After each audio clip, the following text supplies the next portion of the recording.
Dallas Mavericks fans, MFFLs, and just basketball fans in general. Today we're going to talk about the Dallas Mavericks past season, a roller coaster ride, a disappointing one, but also a few things that this team has that we can possibly build on going forward. As always, I appreciate you guys, but before we get started, as always, go ahead and like, subscribe, and please comment down below and let us know what exactly your thoughts are on this team's past season. The biggest issues, what this team needs going forward. Anything that comes to mind. The season was definitely entertaining, but of course not always for the right reasons. From the Luka Doncic 60-point triple-doubles to new guys like Christian Wood coming in. You don't know what exactly they can bring to the team. To the rookies like Jaden Hardy. We don't know what's his floor, what's his ceiling, how good can he actually be on an NBA court. There was a lot. For some reason, you can just tell this season was one of those where as the season progressed, we were just always one playoff, one missed shot, one bad turnover. It was like that all season. We could never get our footing. And when you're watching a guy like you have, again, believed by a lot of people, a generational talent like a Luka Doncic, you always feel like you just want to be in the mix, just be somewhere in the middle of the pack, because once you get to the playoffs, you never know what happens when you have a superstar level type player. But as the season went on, you could tell just how badly built this roster is. I don't want to call last season a lightning in a bottle, but it was where things just went right. Whether you have a Dorian Finney-Smith, whether you have a Reggie Bullock hitting threes at a consistent pace, you have a Maxi Kleber having consistent three-point shooting games in the playoffs last year. It was just where things went right. And I think it was a team that you could honestly watch and see that there were pieces that we should have held on to. We can talk about the guy in New York, Jalen Brunson, of course. We don't need to go into that. That's done that over and over. But when you have guys like that, you want to hang on to your key pieces because you're looking for building blocks. In the NBA, the biggest, most valuable thing you can have is assets.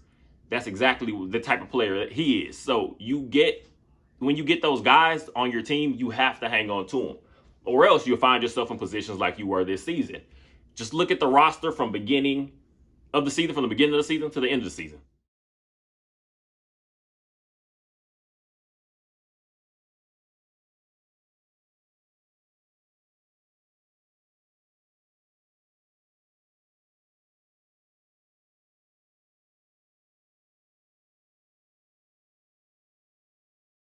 Let's start with the Christian Wood experiment. That was the epitome of the Dallas Mavericks season.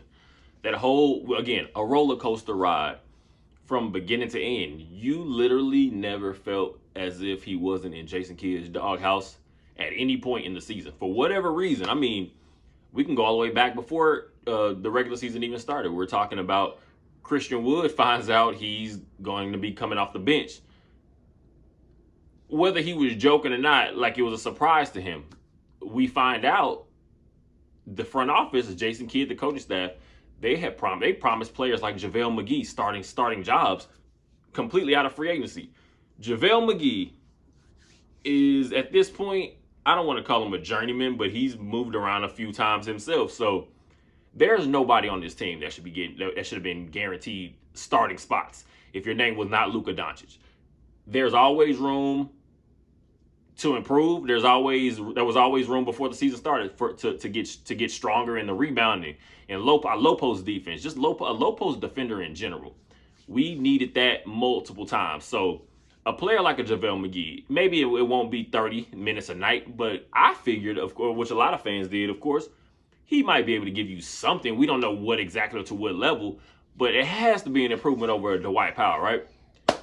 Guess not. Trade for Christian Wood from the Houston Rockets that were looking to dump him off. A young rebuilding team for what fan favorite, of course, Boban. We have Sterling Brown, Marquise Chris, Trey Burks. Players that are not really in our rotation or in our future. So, hey, kicking the tires on something new. We're trying to figure out where we can find some replacement production from the loss of a Jalen Brunson. Of course, you're willing to try anything. And again, that's like buying very low and hoping you can get some big returns. For some reason, after that happens, Christian Wood never was made out as if he was a part of our future plans either. Whether it's from Nico Harrison saying he has things to prove to us, we have things to prove to him, it never felt like it was going to stick. Now, of course, me as one of the biggest optimist fans, before season starts, I'm thinking, okay, well, let's just see what he has. Let's see what he can build on. And you know what? If we can have some sort of a season where you're finding a connection between a Christian Wood and a Luka Doncic, now maybe you'll be able to just ask yourself, okay, what can we put around these two guys to see what we can actually build into? But that never became a thing because Christian Wood can't get himself out of Jason Kidd's doghouse. Whether it's lack of defensive effort, whether it's not always being in the right place offensively. The pick and roll, as the season went on, prior to the trade deadline, Luka and Christian Wood would get it rolling in spots, but it never stuck anywhere consistently. So that also, so we're looking for the offensive aggression. We're looking for a guy that's, again, we don't even need you to be a shutdown, lockdown shot blocker. We need somebody that can just be a presence, that can rebound consistently, where you don't need a Luka Doncic to go out there and get 15, 16 rebounds on a given night just because we're getting killed on the boards. That's happened so many times to the point where you're looking at a guy like a Christian Wood, you're looking at a guy like a JaVale McGee. These are not big name superstar players by any means, but you're thinking, okay, this has to be better than what we have, right? Apparently not. Christian Wood's stats with the Houston Rockets in the 2021-2022 season: 17.9 points, 10.1 rebounds, 2.3 assists in 68 games. It was always obvious Christian Wood was never going to be a future piece for the Houston Rockets. They draft guys like Jalen Green. They drafted Jabari Smith. They're looking for these young guys to be their next focal points of their franchise. Christian Wood is a very productive player in the right situation. He's not a scrub by any stretch of the imagination. There are far worse players in this league. But the issue is when you play Christian Wood as a starting five, he's not a starting five. He's more of a stretch four, slimmer build. He can go down there. He can block a couple of shots. He can rebound solidly. But he's not a guy you want down there banging on the boards for 30 plus minutes a game. That's where Christian Wood gets into his issues, when players and coaches play him out of position. That is what I believe happened the most with the Dallas Mavericks. There were times where it seemed as if Jason Kidd could not wait to pull the rug and just yank that leash and get him right back to the bench, because whether there was a lapse on offense, lapse on defense, that, I guess the writing should have been on the wall around that point. You can tell early on in the season, his leash was not as long as I believed it would be when you're looking to replace the production of a player like a Jalen Brunson. Of course, your best players are going to be the guys that have the most talent. Those are the guys that you usually are going to feel will give the most chances, get the most chances, mistakes made, especially when you're talking about joining a brand new team, brand new situation, brand new roster, playbook, everything, you know? Christian Wood, for some reason, he and Jason Kidd seemed as if there was always a disconnect. I'm not sure if we'll find out what the real issues were later on down the road, but we can talk about whether I believe Maxi Kleber, Dwight Powell leave with injuries. That's the only time Christian Wood was given the keys to be a regular starter, of course. And now we can talk about the strength of the competition at this point. I believe 7-game win streak. That's might be the most we went on this season, maybe, just off the top of my head. All these 60-point triple doubles we're talking about from Luka Doncic against the Knicks. We're talking about 40-point games constantly, just high-scoring games against teams like the Rockets, and we're squeaking out wins. That was not a coincidence. This team was not built to compete. A lot of issues, I believe, last season on the playoff run were kind of covered up, and this front office got lazy, and we paid for it later on. That's all it took. We paid for it. I believe Christian Wood was the best big man on this team, and that's not saying much because we're working with guys that should just be complete energy role players, and they're getting big minutes on this team, like a Dwight Powell, like a Maxi Kleber. Once Jason Kidd made the statement himself that he didn't believe Christian Wood was the best big man on this team, the writing was on the wall. I mean, it was an experiment. I don't really see any way that a Christian Wood is returning to this team next season. So we didn't give up much, but at the end of the day, there's no way you can call it a success. There's no way. All the criticism this front office gets, and is well deserved. We're talking about free agency acquisitions like JaVale McGee. Average play, I think maybe 42 games. I think under 9 minutes a game. about 4 points a game, about 2.5 rebounds a game. That is not shifting anything in the Western Conference. I believe he was placed in a position that was never suitable for him. It sounds nice, and it's like trying to create a team on paper. Everything always looks good. You look at guys' body types, you look at guys' physical capabilities, you look at things that they can do on the court. That doesn't mean it'll work in every single system. JaVale McGee is the type of player that you want to free roam. You want him to move around a little bit. But this team is not skilled enough throughout the rest of the roster. We're talking about a team, again, it relies on Luka Doncic's playmaking skills. Then after you trade for Kyrie Irving, it relies on a Kyrie Irving's playmaking skills. After that, your wing players cannot be guys that just shoot three-pointers and play defense, especially when they can't even consistently do that. This team does not have consistent 3-and-D players. We have guys that can shoot threes. There doesn't mean that, but that's not their. They're not taking you to the promised land with that. You have a Reggie Bullock. Reggie Bullock is a hot and cold, streaky player. You have a Tim Hardaway Jr. You have a guy. He's the epitome of streaky.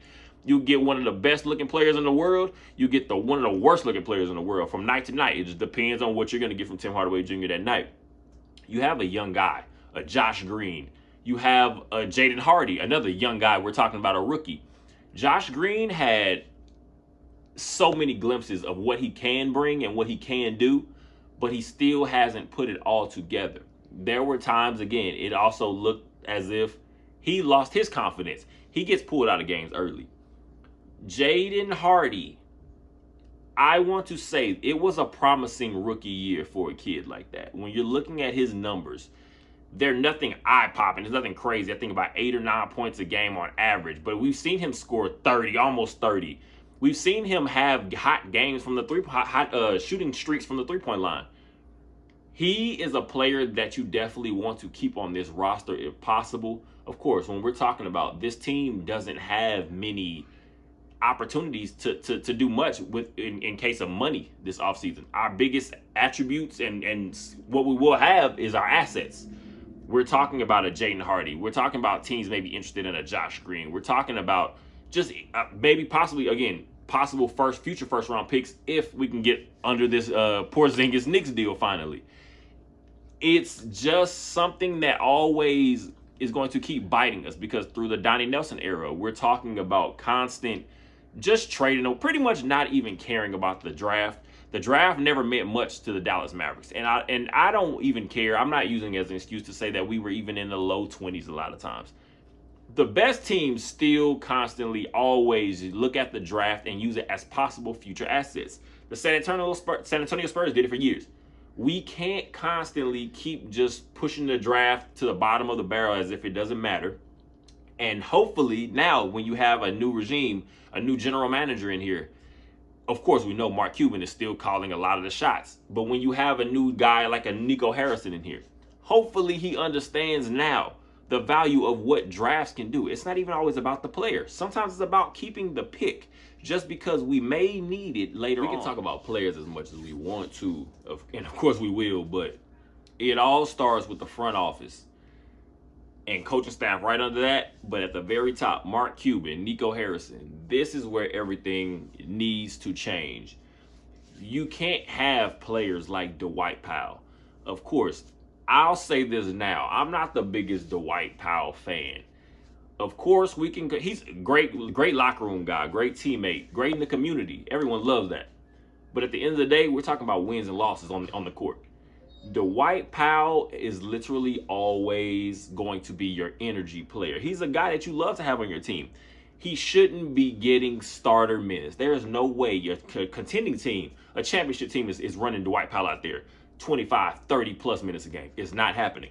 The same way with a player like a Maxi Kleber. He just got another extension. I'm not sure why he got another extension when you're looking at a player that's a role player and you can see him declining, whether it's constantly in injuries. His shot is not consistent. He doesn't have the same athleticism that he had even a couple years ago on the defensive end of the court. So why are we constantly giving guys like this extensions and adding to our terrible salary cap situation already? Tim Hardaway Jr. everything looks worse in hindsight. We're talking about a Tim Hardaway Jr. making 18 mil, by 16, 17 mil the year after that.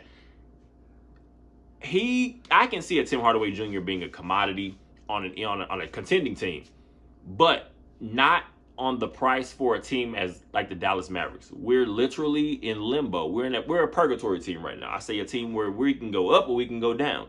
You can't be wasting contracts on players that are one-trick ponies, streaky shooters, streaky defensive players. We can't constantly waste the opportunity to keep improving this roster. You have guys like this. That's where it starts. Even with all this team's issues, and we definitely have a few, it's always good when you have a starting point, something to hold your hat on, something to build on, either going into next season, the seasons after that. And that, of course, is Luka Doncic. Now, 4-time first-team All-NBA selection in 5 seasons. That is rare class. If you don't see it at this point, it's because you don't want to. And even with all his capabilities and all the greatness that he has, and I definitely believe he has it, and it is as in he can help this team get to a championship. He has things that he can work on in his game. Of course, we already know, whether we want to talk about his free throw consistency, whether we want to talk about just his conditioning, him not tiring out so late in games.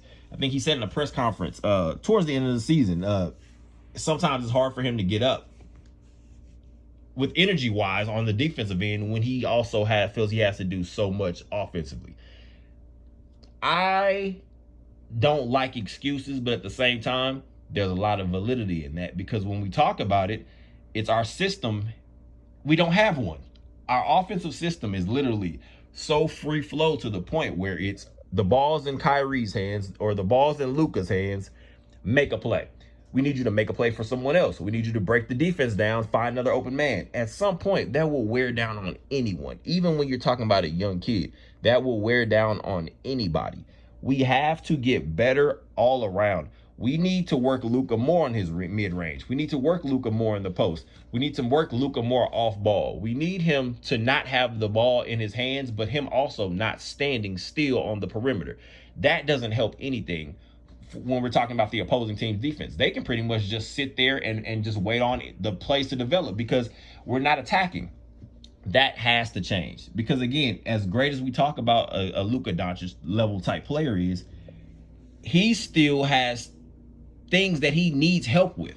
So we're talking about, I see Luka Doncic will never be this generational defender, because at the end of the day, he doesn't have the quickest feet in the world.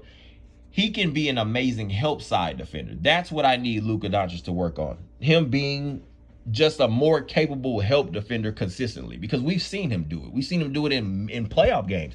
We've seen him do it just in regular season games. But we need him to do it consistently to the point where it's a part of his game that everyone knows.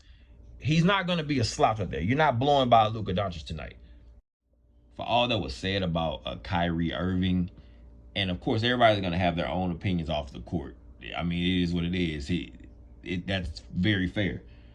On the court, once he joined the Dallas Mavericks especially, he's nothing but a model citizen, locker room guy, teammate, especially from the words of the players and coaches themselves.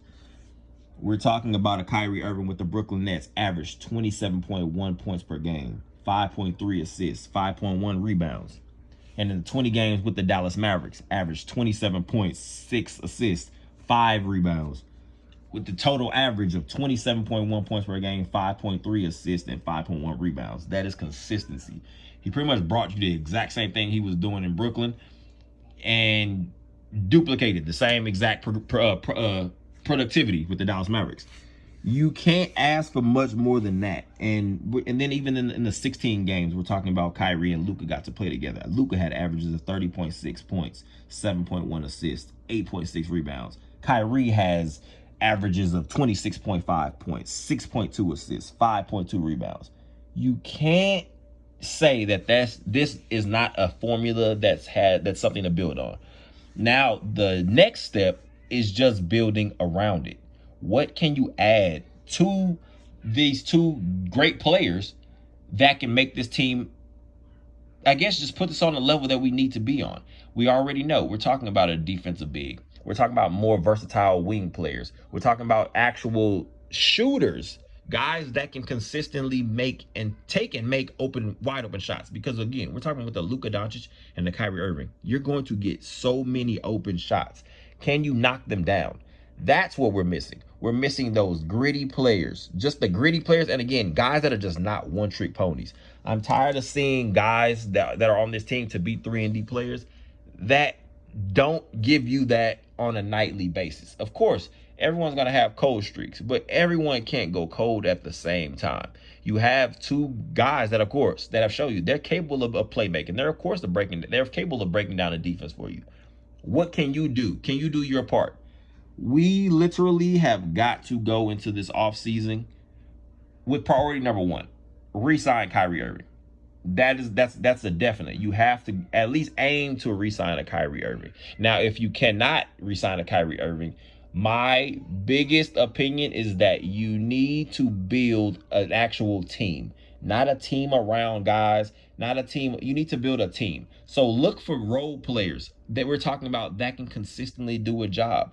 We're talking about, you're looking at guys around the league. You have guys like on the Brooklyn Nets, a guy like a Nick Claxton, the center position. You're looking at, there are multiple kind of guys that you can add to this team that are going to at least give us more productivity than what we were running out there this year. Of course, we all know about big trades made for the Kyrie Irving, getting rid of guys that were big to last season's team success. Spencer Dinwiddie. You have undrafted guys like Dorian Finney-Smith that we got to watch grow. But to be able to constantly just keep improving your team and maximizing careers of guys like Luka Doncic and a Kyrie Irving, you have to make those tough decisions sometimes. You have to push the guys out of the door that have reached their potential. They've reached their ceiling. Dorian Finney-Smith is not getting much better as much as we love him. Spencer Dinwiddie, he's not going to get much better at things that he already is capable of. So, yeah, I mean, a draft lottery, I think, is May 16th, Tuesday night. So we'll see. That's the first step of an offseason with limited assets. Do we get to keep our first round pick this year? Does it go to the Knicks? Is it going to be in the top 5? Is it going to be top 10? We'll see. But I guess even in a down season, disappointing season like this, that is the little bit of excitement we can still somewhat have, I guess, something to keep our eyes on.